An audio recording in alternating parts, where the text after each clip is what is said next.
Hello and welcome back to my channel talk story with Rimpa. আশা করছি তোমরা সবাই ভালো আছো, সুস্থ আছো, আর আমিও খুব ভালো আছি। তো আগে কয়েকটা ব্লগে আমি শেয়ার করেছিলাম যে আমরা কাশ্মীরের সমস্ত ঘোরা কমপ্লিট। লাস্ট আমরা এখন চলে এসেছে কাটরা। আমাদের অ্যাকচুয়ালি ডেট ছিল হচ্ছে 7 তারিখে যাওয়ার। তো 7-এর জায়গায় আমরা 6 তারিখেই যাওয়ার প্ল্যান করেছিলাম। আর ওখানে ভবনে ঢোকার জন্য কিছু লাইন আগেই শেয়ার করেছিলাম। তো এখানে রাত্রে কাছাকাছি ওই 12টা নাগাদ আমাদের পুরো একদম জার্নিটা স্টার্ট করেছিলাম। তো ওখানে মন্দির দেখা যাচ্ছে, আর এখানে অলরেডি আমাদের জার্নি স্টার্ট হয়ে গেছে। আর গেছিলাম হচ্ছে আমি, আমার হাজব্যান্ড, ছেলে মেয়ে আর আমার শ্বশুরমশাই, কজন মিলে আমরা গেছিলাম। তো আর কীভাবে কী সুবিধা না সুবিধা আছে, আর কীরকম কী যাত্রাপথে কী হলো না হলো সমস্তটা শেয়ার করব। তো সাথে থাকো আর দেখতে থাকো, আশা করছি আজকের ব্লগটা ভালো লাগবে। তো পুরো জার্নিটা কীভাবে কী গেছিলাম সেটা শেয়ার করি এবার। তো শ্বশুরমশাই গেছিলেন হচ্ছে ঘোড়া করে। ঘোড়া কাছাকাছি 1400 টাকা মতন থাকে, কিছুটা ওপরে গিয়ে ওখানে ঘোরার জন্য আলাদা করে সমস্ত টিকিট করতে হয়। আর ছেলে গেছিলো পিট্টুতে করে, আর মেয়ে, আমি আর আমার হাজব্যান্ড পুরোটাই হেঁটে গেছিলাম। তো চলো যাত্রাটা শুরু করা যাক, আর আমাদের সাথে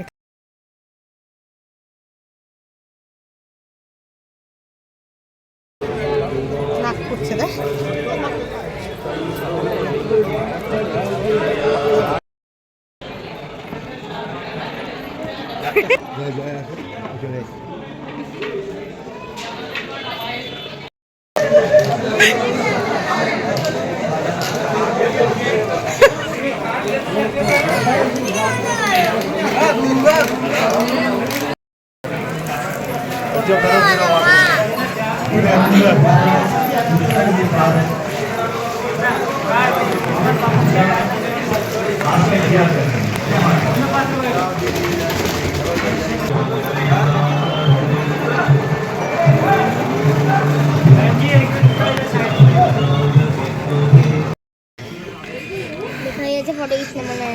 তাই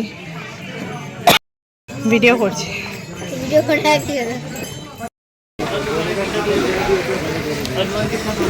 अभी तो शुरुआत है, अभी दुकान नहीं है। अभी कहाँ आएगा? एटी मोड़ जाके दुकान कहाँ से आएगा?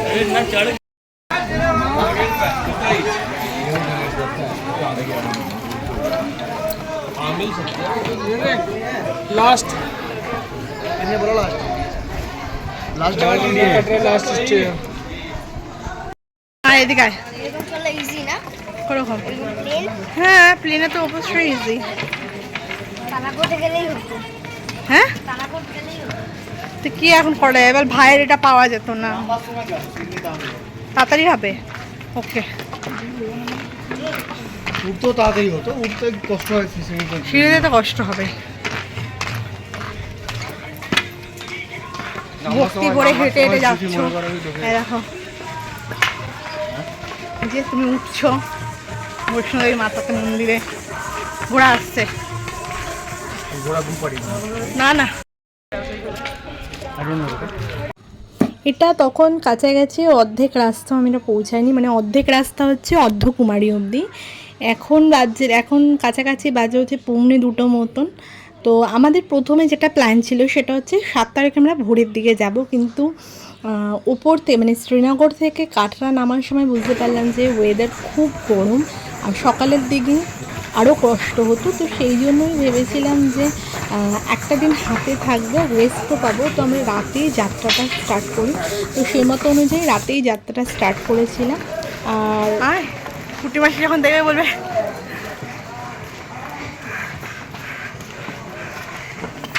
কুটি মাসি দেখে বলবে আমার মনে হয় তুই প্যারাম্বুলেটে ছিলি, আবার হেঁটে হেঁটে উঠলি কখন? প্যারাম্বুলেটে পাঠাবে না। আমি প্যারাম্বুলেট কতক্ষণ উঠেছি বলো? 5 মিনিট বসিনি। হ্যাঁ 5 মিনিটে 1 মিনিট হতেই আমায় বলে দিয়েছে বেটা পুতলে যাও। ও আমায় টানতে পারছে না। 1/2 কিলোমিটার আমি ওই ভাইয়ের মতন প্যামে উঠিনি। 1/2 কিলোমিটার না, হার্ডলি 50 মিটার, 50 থেকে 50 থেকে 100 মিটার ছিলাম বাস প্যামে। আর ওপর থেকে এই পুরো শহরটার ভিউটা ছিল, যত ওপরে উঠেছি তত যেন সুন্দর মানে লেগেছে। আর ভিউটা জাস্ট অসাধারণ ছিল, অসাধারণ। মানে এখানে কিছুটা দাঁড়িয়ে আমরা শুধুমাত্র দেখছিলাম, এবং আরও ওপরে গিয়ে এই ভিউটাই আরও অসাধারণ লাগছিলো, সেটাও তোমাদের সঙ্গে শেয়ার করব।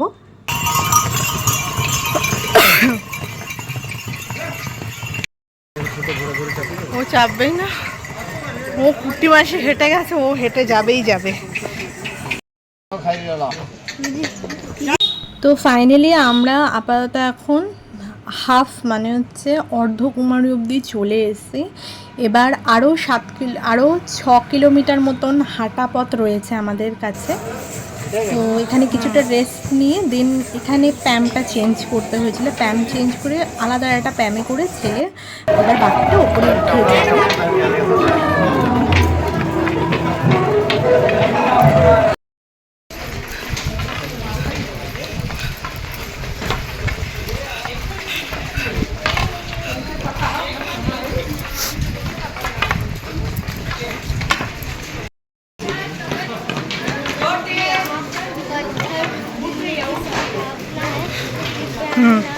हाँ हाँ हाँ हाँ।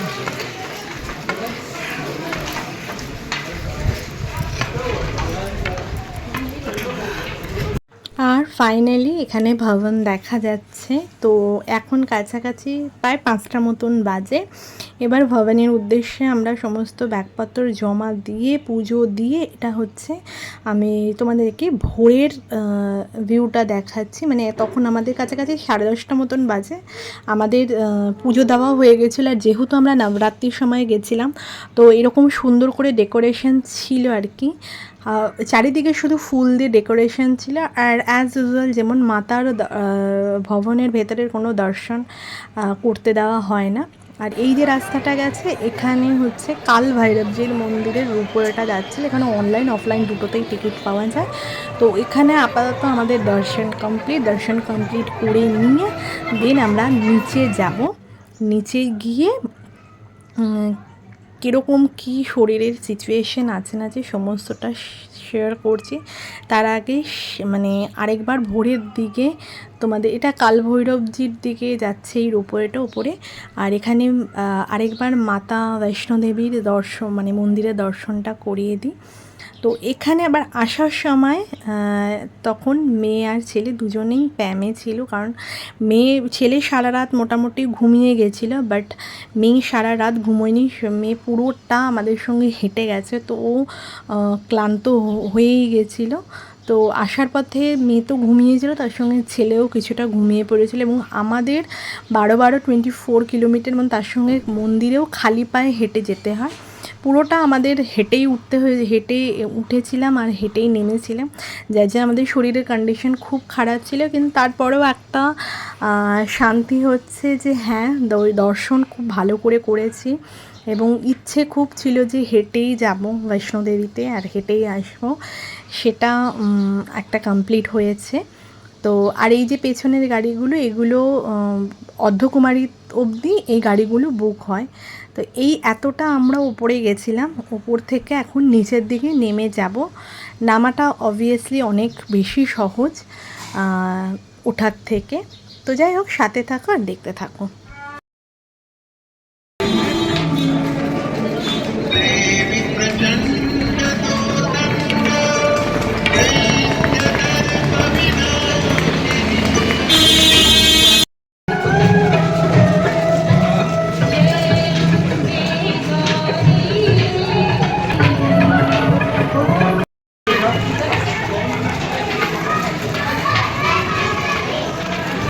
আর এখানে নিচে নামার সময় দেখতে পেলাম যে এখানে একটা হরিণ দেখা যাচ্ছে।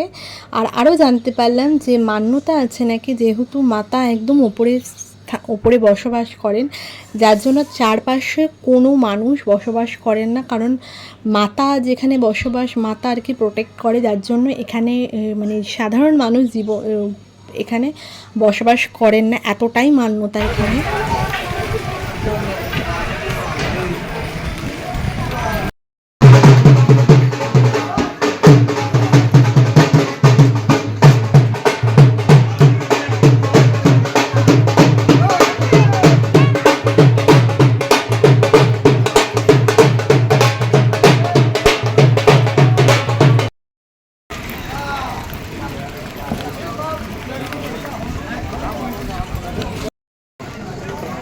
তো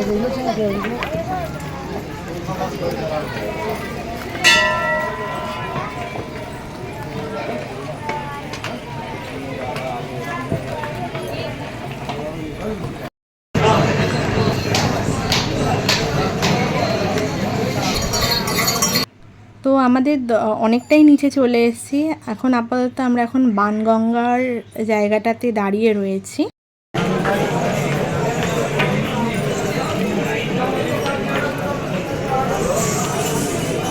ঝগড়া করা টাকা, হ্যাঁ